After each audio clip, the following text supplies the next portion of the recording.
आज मैं आपके सामने लेकर आई हूँ मनोविज्ञान के कुछ प्रश्न जो कि छात्रावास अधीक्षक का विषय है, जिसके नंबर 10 हैं। और मैं कुछ शॉर्ट में आप सबको ये जानकारी दूंगी, क्योंकि किसी के पास अभी इतना समय नहीं है कि संपूर्ण जानकारी ले सके। तो ये बाल मनोविज्ञान की मेरी पहली क्लास है और ये 10 नंबर के क्वेश्चन आते हैं।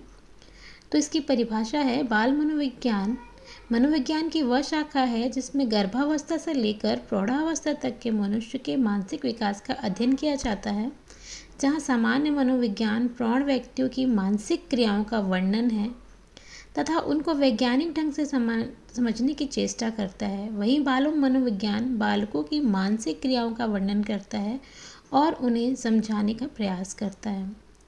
बाल मनोविज्ञान का महत्व। बाल मनोविज्ञान बच्चों के व्यवहार से जुड़ी विभिन्न समस्याओं का विश्वसनीय समाधान देता है। जैसे कि अगर कोई बच्चा पढ़ाई पर ध्यान केंद्रित नहीं कर पा रहा, या फिर कोई बच्चा बहुत ज़्यादा सक्रिय है, जिसको अवसाद है, झिझक है, बिस्तर गीला करने जैसी समस्याओं पर भी बाल मनोविज्ञान में अध्ययन किया जा सकता है। इसके कुछ प्रश्न इस प्रकार से बनते हैं। बालकों की रुचि, शारीरिक मानसिकता, योग्यता तथा विभिन्नताओं का ध्यान किस प्रकार के शिक्षण में रखा जा सकता है। तो ये जो सभी प्रकार के शिक्षण हैं, बहुकक्षीय शिक्षण, मनोवैज्ञानिक शिक्षण, सामूहिक शिक्षण, उपरोक्त सभी। तो सामूहिक शिक्षण मतलब सबसे मिलके शिक्षा प्राप्त करना, मनोविज्ञान के साथ शिक्षण करना, अलग अलग कक्षाओं में बैठकर शिक्षण करना। मनोविज्ञान को आत्मा का विज्ञान किसने कहा है? तो किसने कहा है? अरस्तु जी ने कहा है।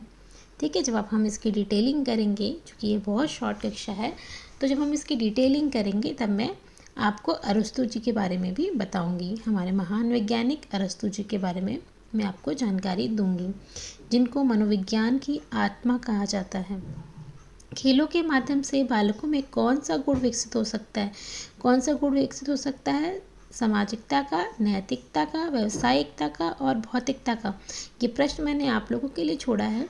आप लोग इस प्रश्न का उत्तर कमेंट बॉक्स में दे सकते हैं। खेलों के माध्यम से बालकों में कौन सा गुण उत्पन्न होता है? इस प्रश्न का उत्तर आपको कमेंट बॉक्स में देना है। तो आप अपने हिसाब से कोशिश करके देखिए।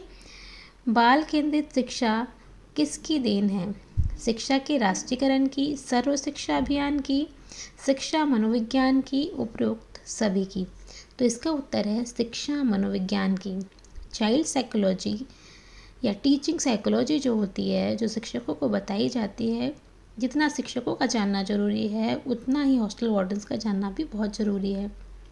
अब बाल मनोविज्ञान कितने प्रकार के हो सकते हैं? 2 प्रकार के होते हैं बाल मनोविज्ञान। एक, व्यक्तिगत बालकों का शैशव अवस्था से लेकर किशोर अवस्था तक विभिन्न परिस्थितियों में, और दूसरा, कई बालकों का एक ही परिस्थिति में विभिन्न समय में निरीक्षण करके पहले प्रकार का अध्ययन अक्षांश अध्ययन कहता है और दूसरे का दीक्षांश। ठीक है। बाल मनोविज्ञान के पिता कौन थे?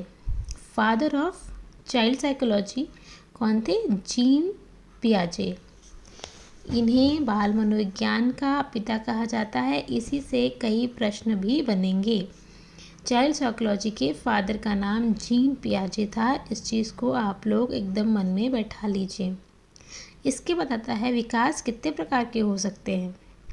देखिए, कई प्रकार के हो सकते हैं विकास। जैसे आधुनिक विकास हमारे अंदर होता है, समाज में विकास होता है, आर्थिक विकास होता है, शिक्षा में विकास हो सकता है, स्वास्थ्य अच्छा हो सकता है, शासकीय विकास हो सकता है, स्वायत्त विकास हो सकता है। तो विकास इस प्रकार से कई प्रकार के विकास हो सकते हैं। Stay tune. धन्यवाद। आज की क्लास मैं यहीं समाप्त करती हूँ और 1K फॉलोअर्स के लिए बहुत बहुत धन्यवाद।